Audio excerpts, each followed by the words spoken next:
Welcome in, everybody, to the Wood TV Plus digital studio. Phil Penarski here, joined by News 8 Sports Director Jack Doles, and we've got a lot of March Madness to talk about as we have two teams in the state of Michigan headed to the Sweet 16, looking to make it back to the Final Four, of course, with the Michigan Wolverines and the Michigan State Spartans. Jack, of course, thank you so much for being here today as we get set for some another weekend of awesome basketball. Yeah, twist my arm. Let's talk college basketball. Right, yeah. Okay. No, never a bad day at work, right? Yeah, I want to spend some time talking about both teams, but let's begin with Michigan because they were the one seed out in the Midwest region. A lot of focus has been on just some of the teams that both Michigan and Michigan State have had to play to get up to this point. So far, though, Michigan has looked really dominant. Of course, they beat Howard in the first round, and then they took on St. Louis. And again, a team that had a lot of upset potential. I feel like a lot of people maybe thought St. Louis could make some noise, but Michigan kind of handled them in the second round as well. What has impressed you the most so far from what you've seen from the Wolverines in this tournament? Just what's impressed me is how steady and solid they've been all year long, consistent. There are very few bad games. What we've seen from them is the ceiling games more often than the basement floor games. You know, that run where they were beating teams by 40 points, like Gonzaga by 40 points. I'm not sure I've seen a team sustain that kind of success over a period of time like that. Yeah, I mean, you got to go back to the UCLA days, right. I think. I mean, that's how good this team can be. You know, and their losses this year, Wisconsin, Duke, and Purdue, those are all really good teams. Purdue's a 2 seed. Duke's a 1 seed. Wisconsin, well, they're out of it, and I know that breaks your heart. Yeah. But that's the danger Michigan faces is that team that can hit that three-point shot. And that's what they're going to be looking at with Alabama. They get up and down the court. They've got 6 guys that average double figures in scoring. So it's a dynamic scoring team, coached by Nate Oates, a former Michigan high school coach. Right. Alex is going to be talking to him today in Chicago at the NCAA tournament. And so, it's going to be fun. But LeBaron Philon Jr. averaging 21.6, and you still have 6 guys averaging double figures. That's a dangerous team, and they can shoot the three, Phil. And so that's the thing. You know, Michigan's going to have to extend that defense, right? Maybe play a few more guys, but they're a deep team, and they're a talented team, and they're also a long team that can make it difficult on a three-point shooting team. You know, if you get those bigs out there, they can guard you. Right. But they're so long, especially with their big three. Yeah, no, I mean, we were touching on it a little bit before we started recording that's a Nate Oates team for you. They love running up and down the court, getting guys as many opportunities to shoot as possible. And again, that kind of brings us to the question about how does Michigan maybe decide to go about doing this? You mentioned having to really step up on the defensive side of the ball. We've seen Michigan play some outstanding defense this year, but again, a different task ahead of them with Alabama.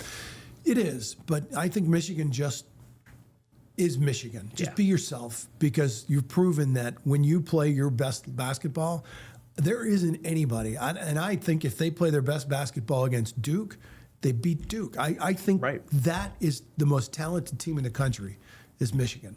And I think Dusty May is one of the best coaches in the country. And I think he feels it right now. He got UCF to the Final Four, but I think he feels like he's got a team right now that can win this championship, and he's hungry for it. It was interesting. Before the season started, we were allowed to come out to a Michigan practice, and we were there for the whole thing, taped the whole thing, and it was just awesome to watch Dusty at work. He would just break down. You know, they'd run the offense, and they'd stop each mistake he saw, and he'd never yell at the player. He'd yell at the mistake, and then he'd fix the mistake. And then they'd start from the beginning, and boom, boom, boom. When they finished that, clap his hands, yes, all right, moves on to the next part and grabs another, the guards down here. Or, it was amazing to just watch him work. He saw everything.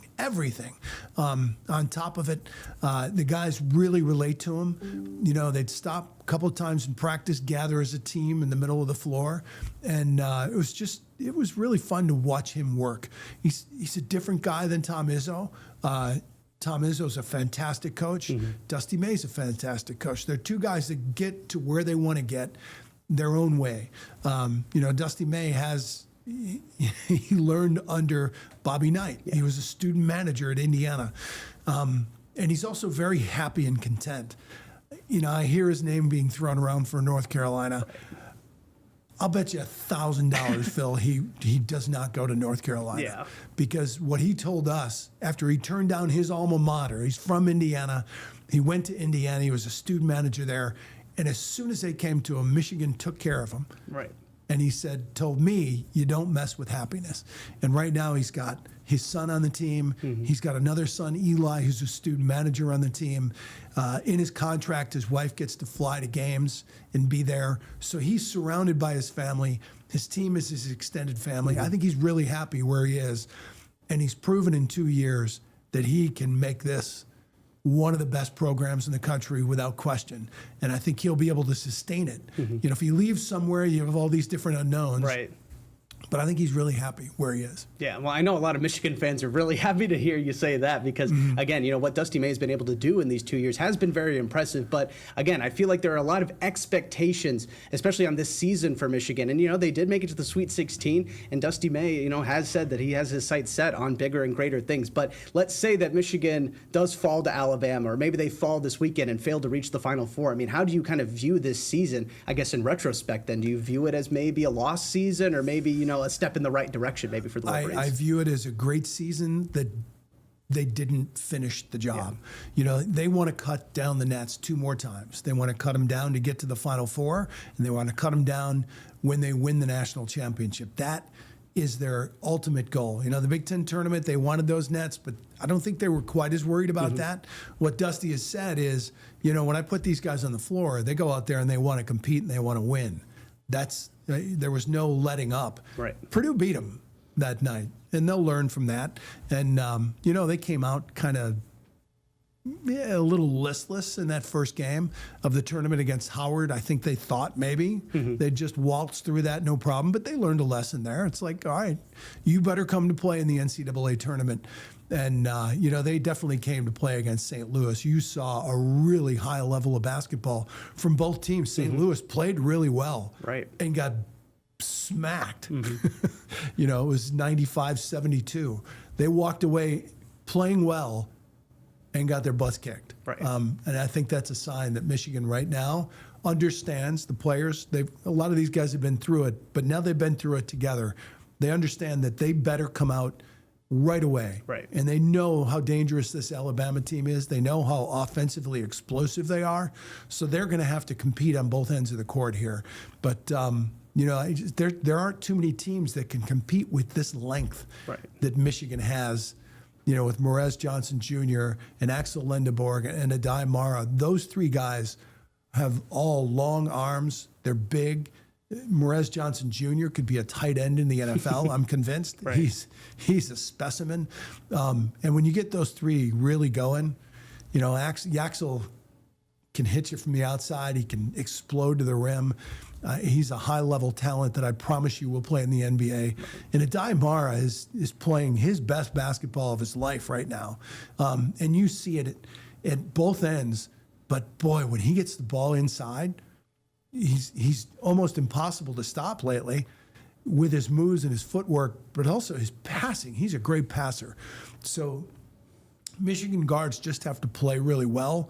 But that front court, I don't think there's a better one in the country when you talk about 3 players. Absolutely. Well, again, that game against Alabama is set to take place Friday at 7:30. Of course, we'll have all the breakdowns from Michigan and Michigan State on Wood TV and Wood TV Plus right here. Jack, why don't we take a break right now? And on the other side of that break, we'll get into what the Spartans have looked like so far and what they have to do against UConn coming up in the Sweet 16.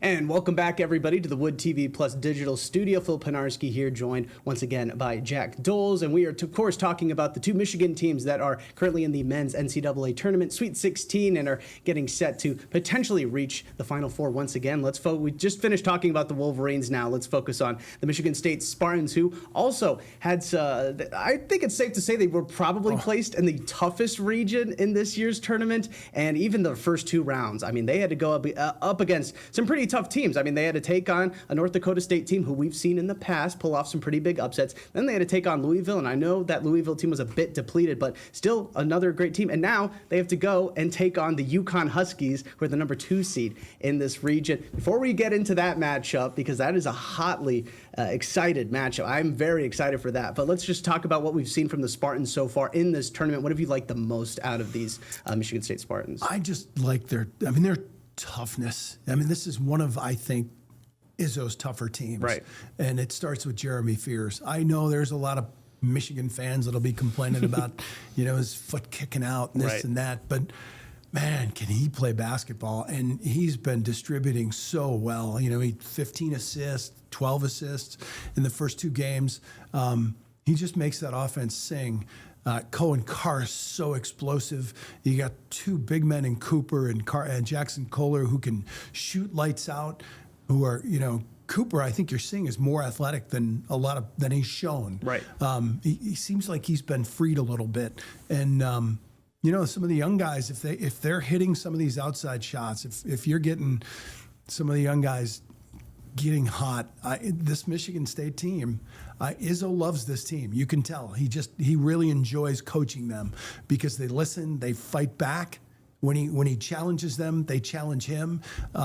Izzo loves that when guys aren't afraid to talk back to him, or at least, make their case to him. Mm-hmm. He knows they're engaged and they care. And I think this team really cares. So, it's this is my favorite matchup of the Sweet 16 because you have 2 coaches that know the X's and O's better than anybody. Right. 2 coaches that love their players as much as anybody.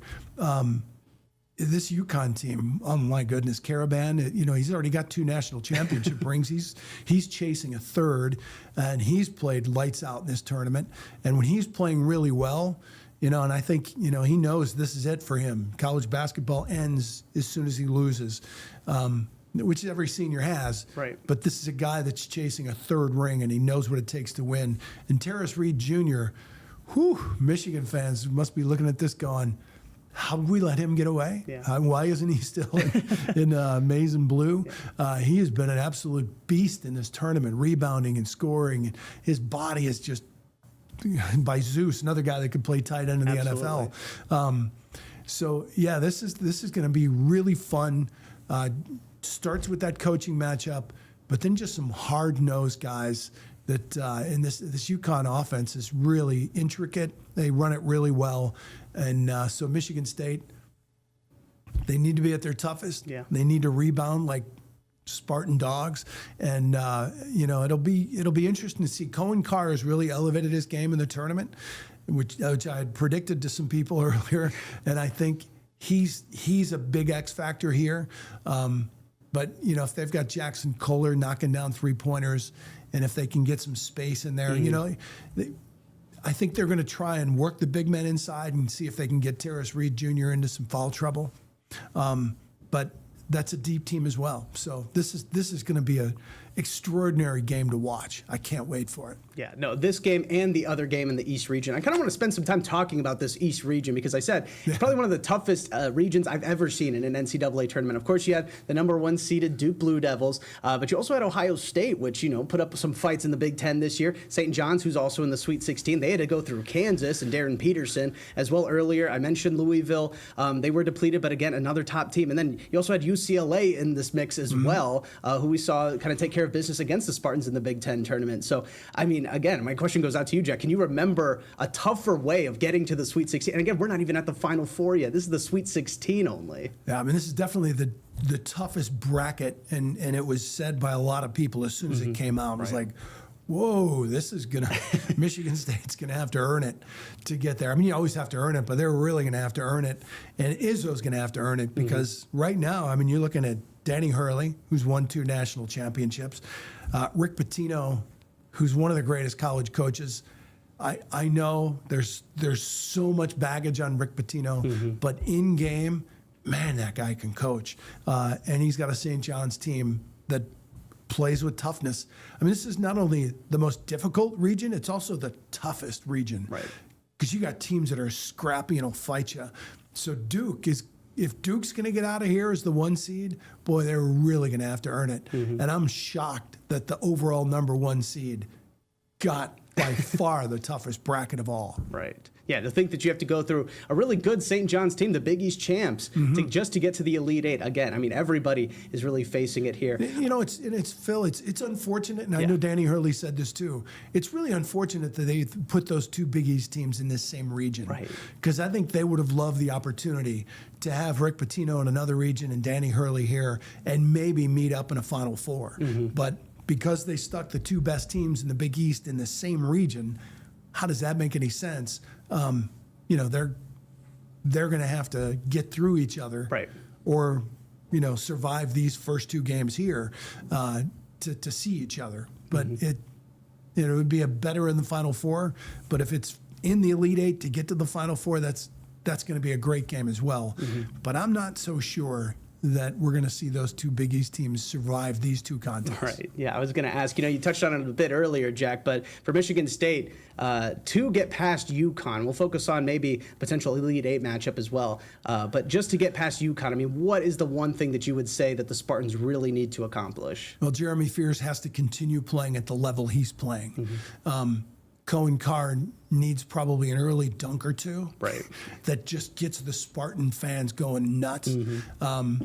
Jackson Kohler's got to hit some threes. All these young Spartans are going to have to be hitting some outside shots. And yeah, they just have to be at their best. Right. Because, and I'm sure Izzo has shown them everything. You know, Izzo is such a great coach, a Hall of Fame coach. But what Hurley and UConn have done, you know, back-to-back national championships, you know, and then they got knocked out. What UConn has shown, too, is that when they get through the Sweet 16, they're a really difficult out. That's a program, you know, maybe we're not thinking of them as blue bloods, but they've won more national championships than Michigan State. They've won, you know, as a program over the years. They're absolutely a college basketball blue blood. And you've got Duke, UConn, and Michigan State, 3 blue bloods in the same region here, and the same finally Sweet 16 bracket. So this is going to be difficult. But Michigan State's they're going to have to be tough as nails. They're going to have to out-rebound UConn, and that's a lot. And they're going to have to find a way to make sure that Alex Karaban doesn't get in the flow of the game. They're going to have to get a lot of bodies on him. I think you're going to see a lot of Michigan State fouling. They're going to have to maybe try, and it doesn't happen easy because Hurley teams don't get intimidated, but they're going to have to be very physical with these guys. Right. Absolutely. I think the big question, though, the actual real question in this matchup, though, for you, Jack, is which coach do you think is going to lose their voice first from all the yelling? Is it going to be Izzo or Hurley? Izzo lost his voice 25 years ago. It's so funny to hear Tom Izzo in the summer and then Tom Izzo mid-season or late season. There's very little left. It's about 4 octaves higher because it's like, you know, kind of like this. That's a great impression, Jack. I've heard him a few times. Right. All right. Well, again, that matchup with the Spartans and the UConn Huskies is set for Friday at 9:45. Again, we'll have the latest coverage, highlights, everything coming up on News 8 as well. We're going to be taking one last break today, and we'll have some predictions for this weekend for both the Wolverines and the Spartans. So stay tuned. We'll be right back.